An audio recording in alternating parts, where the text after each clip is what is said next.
Okay, this is chapter 19 of A Good Girl's Guide to Murder. 19. Pip was 13 chapters in, reading by the harsh flashlight on her phone when she finally noticed a lone figure crossing under a street lamp.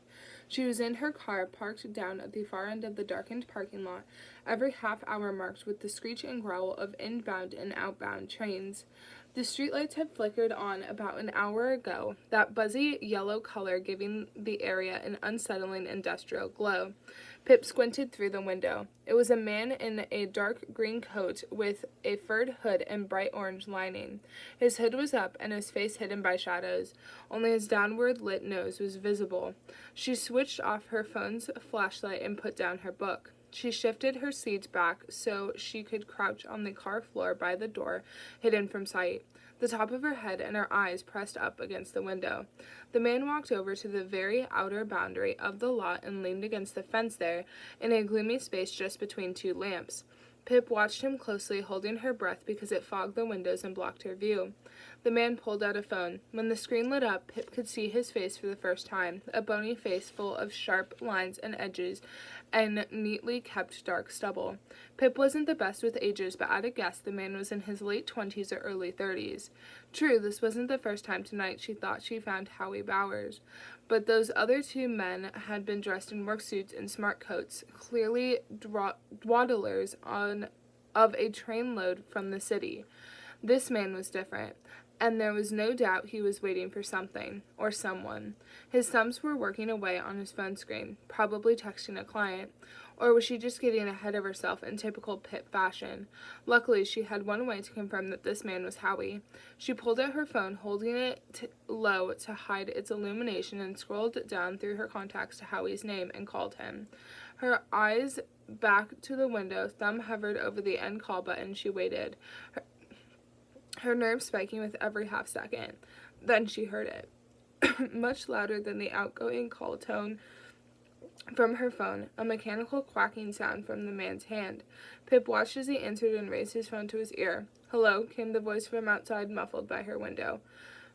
Fractionally later, the same voice spoke through the speakers of her phone. Howie's voice confirmed. Pip pressed hang up and watched as he lowered his phone and stared at it, his thick brows bunching and eclipsing his eyes in shadows. He tapped the phone and raised it to his ear again. "Crap," Pip whispered, snatching up her phone and clicking it onto silent. Less than a second later, the screen lit up with an incoming call from Howie Bowers. Pip let the call silently ring out, her heart drumming painfully against her ribs. That was close, too close, stupid not to withhold her number. Howie put his phone away and stood, head down, hands back in pockets. Even though she now knew who he was, she didn't have confirmation that he'd been the man who supplied Andy with drugs.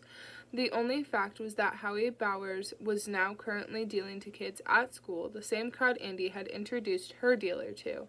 It could be a coincidence, though Pip didn't trust coincidences. Just then, Howie raised his head and nodded pointedly. Sharp, circling footsteps drew closer and louder. Pip didn't dare move. Someone crossed into view, a tall man wearing a long beige coat and polished black shoes, clearly new. His hair was dark and cut close to his head. As he arrived at Howie's side, he spun to lean against the fence beside him. Pip strained her eyes and gasped. She knew this man, knew his face from the staff pictures on the Fairview Mail website, knew his voice from their very fraught phone interview. It was Stanley Forbes. Stanley Forbes, an outsider to Pip's investigation who had now cropped up twice. Becca Bell said she was kind of seeing him, and now here he was, meeting with the man who had possibly supplied Becca's sister with drugs. Neither of the men had spoken yet. Stanley scratched his nose and then pulled out a thick envelope.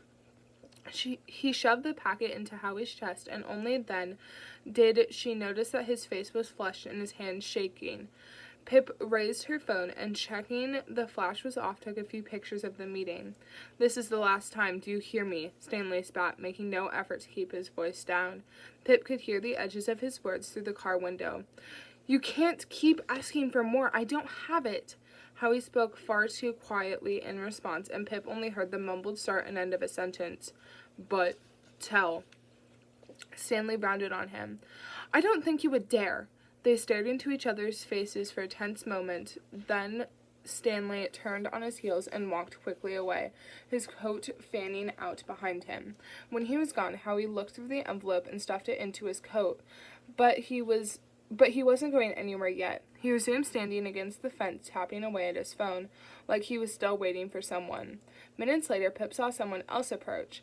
Huddling back in her hiding spot, she watched the boy stride toward Howie, raising his hand in a wave. She recognized him, too, a boy in the grade below her at school, a boy who played soccer with Aunt, Robin something. Their meeting was just as brief. Robin pulled out some cash and handed it over. Howie counted the money and then produced a rolled-up paper bag from his coat pocket. Pip took a few pictures as Howie handed it to Robin and pocketed the cash. Pip could see their mouths moving, but she couldn't hear the words they exchanged. Howie smiled and clapped the boy on the back. Robin, stuffing the bag into his backpack, wandered up the parking lot, calling a low "see you later" as he passed behind Pip's car. So close it made her jump. Ducking below the car window frame, Pip scrolled through the pictures she'd taken. Howie's face was clearly visible in at least 3 of them, and Pip knew the name of the boy she'd caught him selling to. It was textbook leverage, if anyone had ever written a textbook on how to blackmail a drug dealer. Pip froze. Someone was walking just behind her car, moving with shuffling footsteps, whistling. She waited 20 seconds and looked up. Howie was gone now, heading back toward the station. And here was the moment of indecision. Howie was on foot. Pip couldn't follow him in her car, but she really, really did not want to leave it.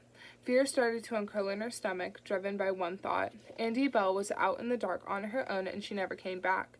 Pip stifled the voice in her head and climbed out of the car, shutting the door as carefully as she could. She needed to learn as much as she could about this man. He could be the one who supplied Andy, the one who really killed her. Howie was about 40 paces ahead of her. His hood was down now, and its orange lining was easy to spot in the dark. Pip kept the distance between them, her heart getting in 4 beats between each of her steps. She drew back and increased the gap as they paused through the well-lit roundabout outside the station. She couldn't get too close. She followed Howie to the right, down the hill, past the grocery store, across the road, and to the left along Main Street. She trailed behind him all the way up Weevil Road and over the bridge that crossed the rail tracks. Beyond it, Howie turned down a small path away from the street through a yellowing hedge. Pip waited for Howie to get a little farther ahead before she followed him, emerging on a dimly lit residential road.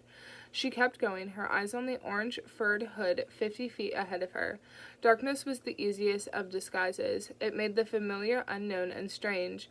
It was only when Pip passed a street sign that she realized what road they were on. Monroe. Her heart reacted instantly, now getting in 6 beats between her footsteps. Monroe, the very road where Andy Bell's car was found abandoned after her disappearance. Pip saw Howie turning up ahead, and she darted to hide behind a tree, watching as he headed toward a small bungalow, pulled out his keys, and let himself in. As the door clicked shut, Pip emerged from her hiding place and approached Howie's house. It was a squat, semi-detached home with tan brick walls and a mossy slate roof. Both windows at the front were covered by thick blinds, the left one now glowing with streaks of yellow as Howie turned the lights on inside. There was a small gravel plot outside the front door with a faded maroon car. Pip stared. There was no delay in her recognition this time. Her mouth fell open and her stomach jumped to her throat, filling her mouth with bile. "Oh my God," she whispered. She stepped back from the house, pulled out her phone, and dialed Bobby's number. "Please tell me you're off your shift," she said when he picked up. "I just got home. Why?" "I need you to come to Monroe right now."